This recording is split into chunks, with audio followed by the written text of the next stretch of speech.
Ne bɛ bige min bɛ baaraba kɛ n bɛ miiri la duniya kura le ma maa si ya juru tɛ n na a ye n toɲa sumana. Le Burkina Faso est un petit pays d'Afrique noire de 14 millions d'habitants, blotti entre plusieurs États dont la Côte d'Ivoire au sud et le Mali à l'ouest. L'ensemble du territoire est plat, malgré quelques zones où le relief devient plus marqué, notamment dans la région du sud-ouest, où culmine à 749 mètres d'altitude le mont Tenakuru.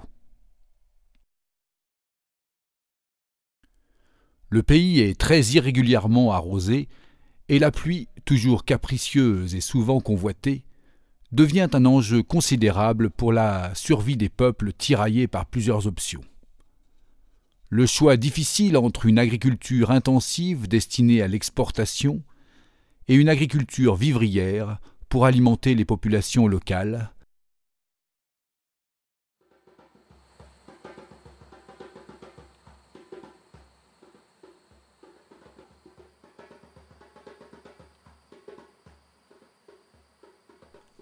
Nous sommes ici dans la région des Hauts-Bassins, province de l'Eraba, non loin de Sindou et Orodara, au sud du pays. Le climat est de type humide, compris dans la zone dite soudanaise, qui reçoit près de 1000 mm de précipitations annuelles. Le sol est plutôt sableux argileux, et l'ensemble de la région est doté d'une hydrographie acceptable. Depuis les hauteurs des plateaux, plusieurs cours d'eau se rejoignent pour alimenter les plaines fertiles et favoriser les grandes cultures, notamment la canne à sucre. L'eau est pompée en grande quantité et conduite par d'imposantes canalisations jusqu'aux immenses zones de production sucrière, transformées sur place, puis exportées en grande partie.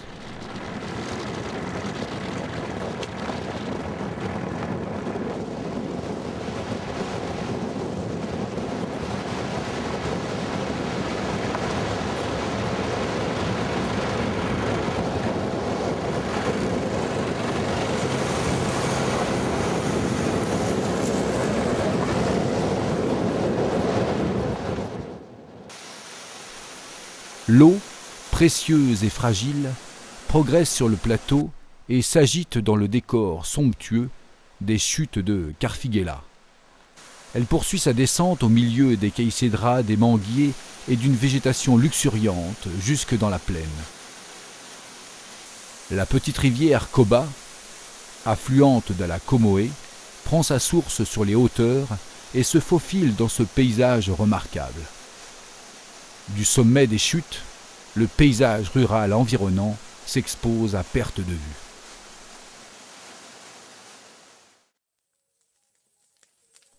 L'agriculture traditionnelle que l'on peut observer au Burkina puise ses pratiques dans la nuit des temps. Certaines façons culturales peuvent aller à l'encontre des techniques modernes mais simples. Les feux de brousse restent une coutume ancestrale qui était pratiquée pour débusquer les petits animaux tapis dans les herbes et les chasser. Pour nourrir le bétail en provoquant l'apparition des nouvelles pousses sur le sol débarrassé ainsi de la paille sèche. Pour dégager la vue afin d'apercevoir non seulement les animaux sauvages, mais également les éventuels ennemis qui menaceraient le village. Enfin, pour satisfaire à la coutume qui prescrit de brûler la brousse, afin de remercier les ancêtres pour la bonne récolte qui vient d'être effectuée. À l'époque, les villages étaient éloignés les uns des autres. La surface des parcelles brûlées était plus réduite et le désert était encore éloigné de ces contrées. Mais les villages ayant augmenté en nombre et en taille, les brûlis sont plus étendus, ce qui favorise la désertification, car le feu ne ménage rien. Toutes les graminées qui attendent la prochaine pluie pour germer sont détruites et la végétation s'appauvrit de plus en plus. Depuis plusieurs années, les autorités, en collaboration avec les paysans, gèrent de façon rationnelle les feux de brousse exigés par la coutume. Les moyens utilisés sont la limitation des surfaces brûlées et les feux précoces, juste après la saison des pluies, alors que la terre est encore humide.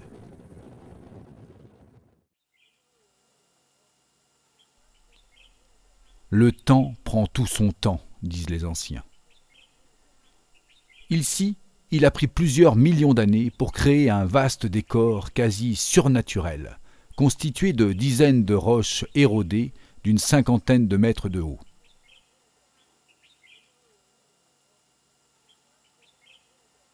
Les dômes de Fabédougou proposent un spectacle étrange, œuvre de la nature qui, ici, s'installe d'une manière spectaculaire. Plus loin, les pics de Sindou ont la même histoire.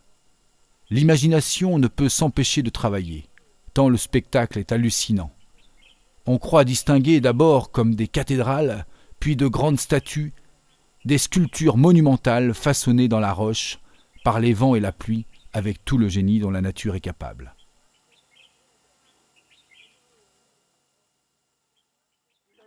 Chimoko Ouattara, je suis le guide collecteur de pics de Sendou, guide local, je suis de l'ethnie Senufo. Donc je vous souhaite la bienvenue au pic de Sendou. En fait, l'origine de ces pics de Sendou relève depuis le retrait de la mer du primaire précambrien. Selon les études géologiques très approfondies, les géologues nous ont dit qu'il y avait la mer au Burkina Faso depuis 570 millions d'années de cela. Et c'est lorsque cette mer s'est retirée que les sédiments se sont déposés, se sont stratifiés, et grâce à la présence du mica, du quartz et un peu d'argile, ces sédiments se sont condensés, donnant ainsi naissance à ces falaises, à ces pics de Sendou, dont les parties les plus friables ont été immédiatement rongées par l'érosion. Ce qui reste aujourd'hui est une conglomération de grès qui est aussi peu friable et qui continue toujours d'être rongé, sculpté par l'érosion pour prendre des formes de pics et même beaucoup de formes imaginaires. Et grâce à la friabilité de ces roches, il y a souvent des éboulements qui se passent et cela fait que les pics de Sendou diminuent un peu au fil du temps. Et aujourd'hui, le plus haut sommet fait 568 mètres d'altitude. Et ça représente le troisième site le plus haut du Burkina, après le mont Tinakourou, qui est le point culminant avec 700 mètres d'altitude, avec aussi les falaises de Niansoroni, le village troglodyte. Les pics de Sendou viennent en troisième position avant les dômes de Banfora et aussi avant les pics Naouri, carrément au nord du Burkina Faso. En fait, par rapport à la situation géologique de ces pics de Sendou, ils sont situés au fin fond de la partie ouest du Burkina Faso, non loin du Mali, de la République du Mali et de la République de la Côte d'Ivoire, notamment 50 km de la Côte d'Ivoire et 82 km du Mali. Et c'est la même chaîne montagneuse qui fait à peu près la ceinture du pays Sénifo. D'une part, cette chaîne montagneuse se limite jusqu'au pays d'Ogon, dans la République du Mali à Bandiangara. Et d'autre part, la même chaîne montagneuse domine la région de Sendou en passant par les dômes de Fabédougou, en passant aussi par la cascade jusqu'à la sortie de Bobo Dioulasso vers Dingasso. Et c'est toute cette région qui était couverte par la mer depuis le primaire précambrien.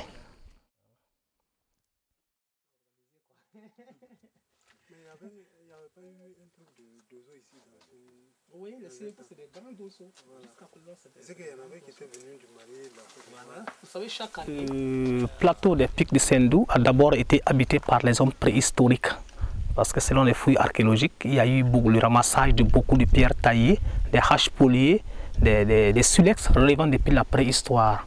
Ensuite, au début du XIVe siècle, un groupe Senufo qui avait fui les guerres tribales depuis le Mali vers la région de Sikasso ont suivi la chaîne montagneuse pour venir se cacher dans les pics de Sendou.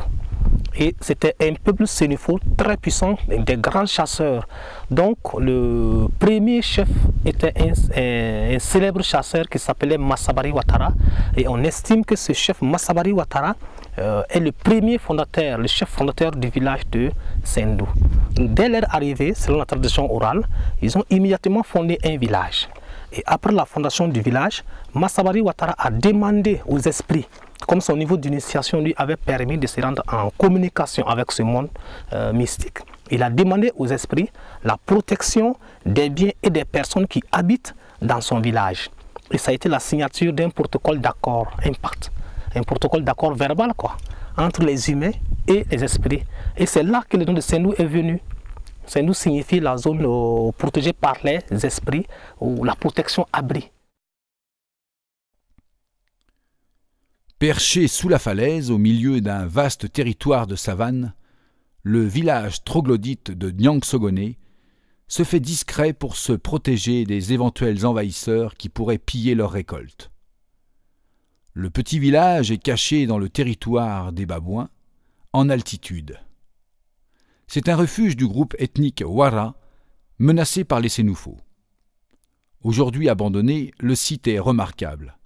Les habitations creusées dans la roche et les minuscules cases et greniers en banco, adossés à la paroi de la falaise, prennent le soir des couleurs féeriques.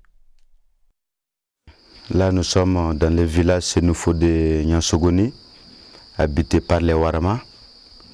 Et les habitants du village ont abandonné le village dans les années 1906 et redescendre à terre pour pouvoir cultiver et puis faciliter leurs moyens de déplacement.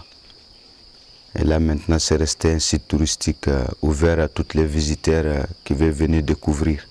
Il y a les lieux sacrés parce que ici il y a un danger. Si tu ne peux pas parler notre langue, si tu n'as pas habitué à parler notre langue, tu ne peux pas rentrer dans les loges.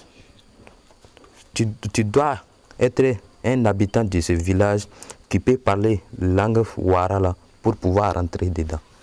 Ces greniers concernent, pendant l'hivernage, on part cultiver de là-bas et puis au moment de la récolte, on vient récolter pour venir garder dans ces greniers. Si on a besoin, on fait descendre un petit pour les faire sortir.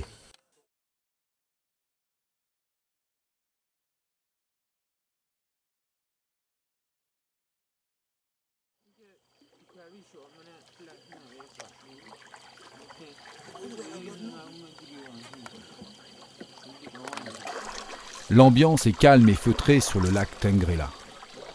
Quelques oiseaux s'envolent au milieu des plantes aquatiques qui se baignent des premières lumières du matin.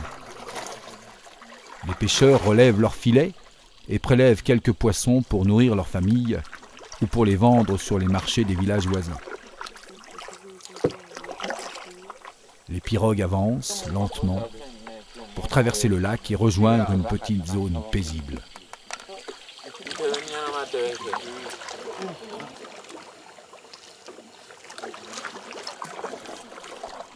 Les hippopotames sont difficiles à observer.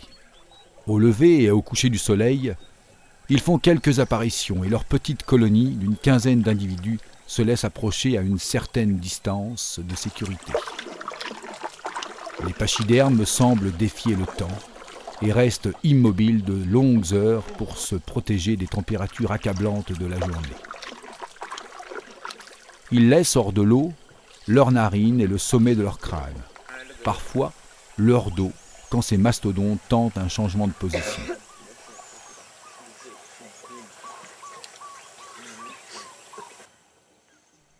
La région des hauts bassins est bien pourvue en eau, fragile mais indispensable. De nombreuses initiatives sont prises localement et nationalement pour la préserver et l'utiliser judicieusement et méthodiquement. C'est avec l'espoir d'un futur raisonné et d'un développement réfléchi que nous laissons cette superbe région du pays des hommes intègres à sa propre destinée.